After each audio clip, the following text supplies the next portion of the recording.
Bonjour YouTube.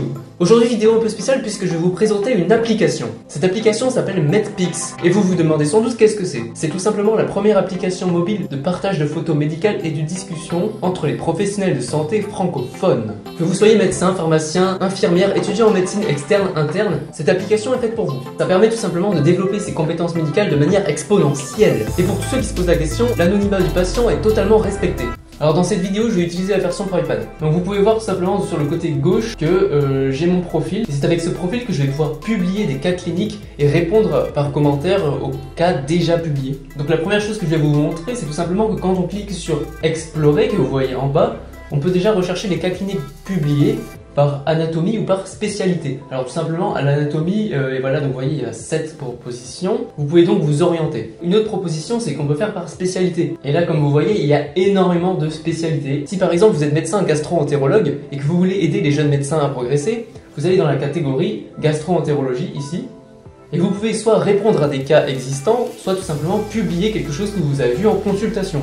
On peut voir ici du coup un exemple de scanner. Donc ici c'est un étudiant en médecine qui s'appelle Nol qui a écrit « Devinez qu'est-ce que donc que cela ?» Il a vu ça, il a trouvé ça un petit peu compliqué. Il a dit « Allez, je vais proposer ça sur MedPix, comme ça des milliers d'utilisateurs vont pouvoir le voir. » Et dont des médecins spécialistes surtout. Et il va voir un petit peu tester et puis limite en discuter avec les autres. Et vous voyez qu'il y a 18 commentaires. Et là, honnêtement, personnellement, je sais absolument pas ce que c'est. Je sais que ça a l'air de représenter un abdomen, a priori, un tronc. Ça a l'air d'être une coupe sagittale, mais j'en suis pas spécialement sûr. Et ça va me permettre en fait de voir des images de radiologie que je verrai peut-être jamais. Et du coup, ça va me permettre d'apprendre des choses, mais de ouf quoi. De ouf.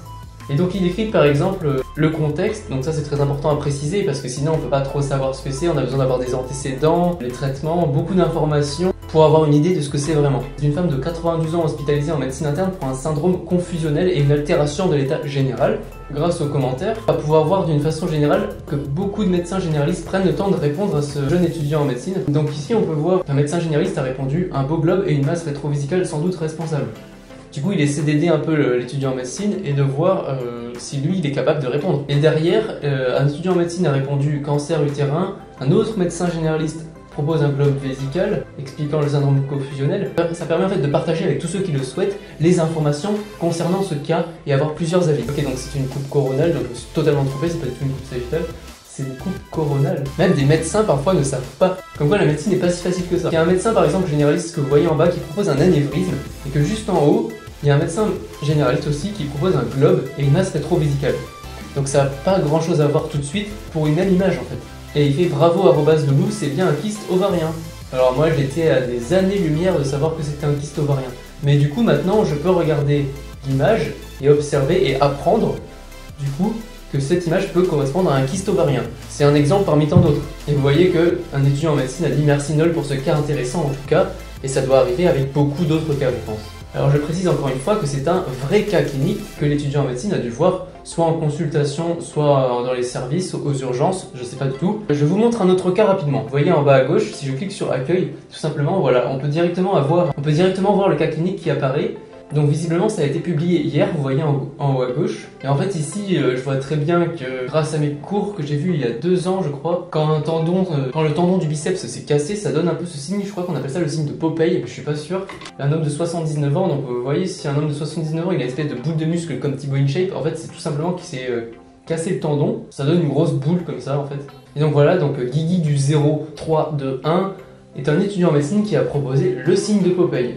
Rupture du chef long du biceps brachial. Voilà, j'avais pas pensé à chef long du biceps, mais je savais que c'était le signe de Popeye, je m'en rappelais, parce que ça m'avait vraiment marqué en fait. Derrière, un médecin généraliste a écrit qu'il était d'accord avec Guigui.